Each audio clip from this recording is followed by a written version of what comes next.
I came into understanding nasal breathing through this resistance breathing device because I was all about the resistance breathing device. For like the first 2 years, I was really invested in this.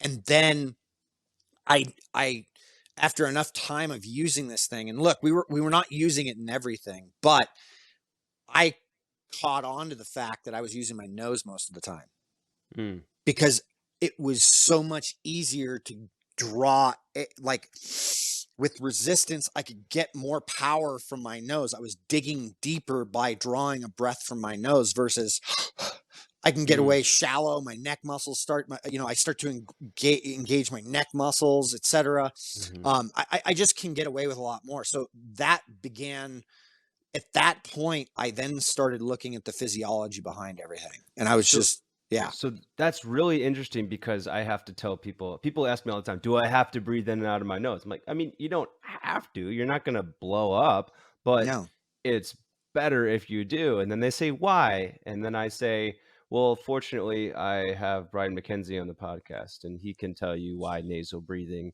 is better." So I'd love for yeah, you to answer that if you could. yeah, real simple. The simple answer to that is your respiratory system was designed with your nose in mind, not your mouth.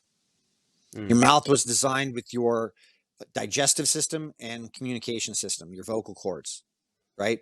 So there is really one main way of filtering the air when you breathe through your mouth, which is the fourth basically way of filtering air if you breathe through your nose.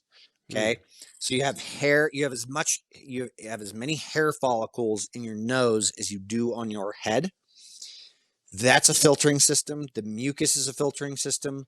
Then you have turbinates, which is the most advanced filtering system that we know of. And we can't actually replicate that. Like we can't actually replicate. There's a lot of things we think we're so really smart with, and filtering is not one of them. We Mm. cannot even come close to how the nose actually filters things, spins the air, moves the air, humidifies the air, gets it ready for going into your lung tissue, which has no defense. You have one, which is your tonsils here, and Mm. that's about it. Mm. Um, your saliva is designed to break things down and aid in things, but it does not filter air. The air passes right through. So it's an emergency system, and it's a system that's designed for when you're actually speaking, which is also why if you talk a lot all day, you feel, a little cooked at the end of the day. Or if you're anybody who lectures or goes and Mm. speaks somewhere, why you'll feel exhausted when you're done because you're actually using different energy. You're digging out you're in that yellow zone Mhm. that I talked about earlier. If you breathe out of your mouth, you're a yellow zone person. So you're burning the high, like you're just burning at mid range all the Mhm. time. And Mm. talking is one of those things. So, and one of the other parts of what you were discovering with your training was that people needed to train at the lower intensity. So they needed to train at a level in which they could maintain nasal breathing as opposed to huffing and puffing in and out of their mouth. And that allowed them to, even though they weren't putting out as much and they weren't doing, they weren't running as fast or they weren't whatever, well, in terms of endurance athlete, they weren't moving as fast. They were making more progress over time training at these low. Is that correct? Yeah. So we started testing this stuff. Nobody's tested it. So we, the Rob Wilson, Brian Diaz, and Emily Hightower, people who I work with. Rob and I, in particular, at the time, decided to get a few metabolic carts, and that's something that analyzes gas exchange. That's how you test when you test VO2 max, when you test energy systems, when you test how people use energy. It's done through gas exchange because we know by how much oxygen you bring in, how much oxygen comes out, and how much CO2 comes out of the system of we know what you're burning or using as fuel. Okay. Mhm. So whether you're using fats, proteins, or carbohydrates, and that's basically the process of how respiratory exchange ratio works, right?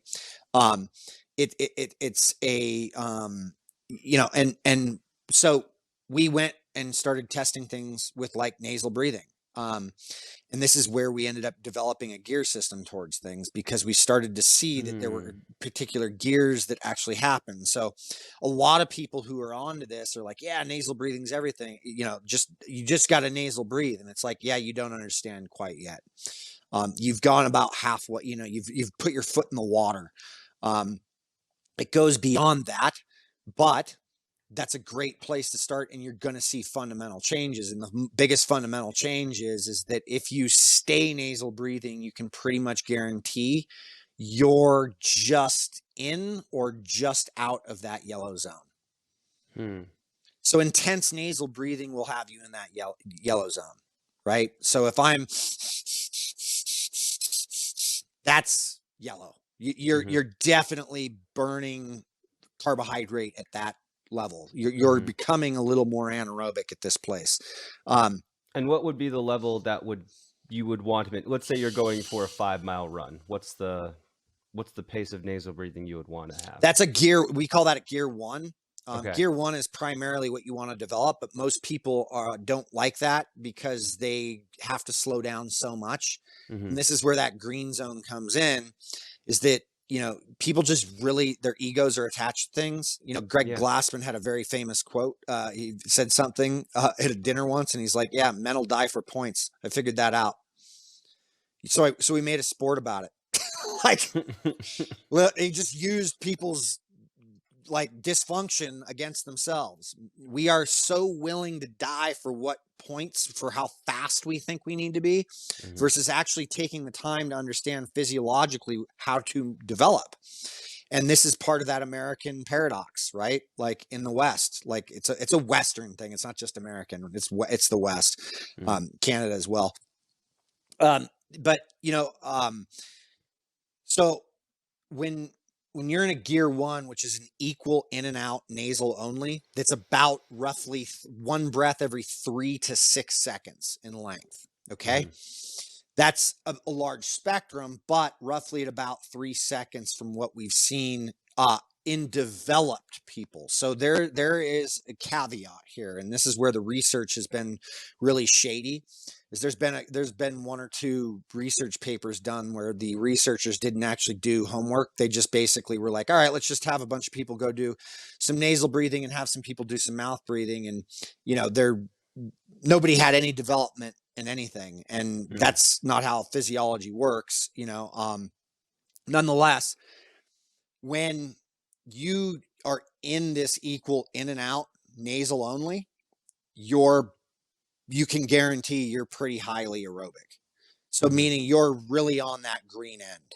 Now, the interesting thing what we saw was that through development of this in about 4 to 6 weeks for for a lot of people, that will translate to some very high output in the green zone.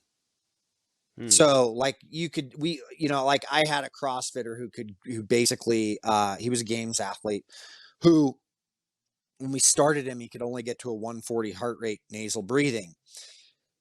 This is a gear three, but when he in a month we had him at a 171 heart rate, and his breathing was closer towards a gear two, gear one, and he felt like he could go forever. Hmm. Yeah. Hope you enjoyed that. Click over here if you want to watch another clip from the podcast. If you haven't subscribed, click over here to subscribe and check out full episodes on any major podcasting platform, full video episodes on the Better Man Podcast YouTube channel.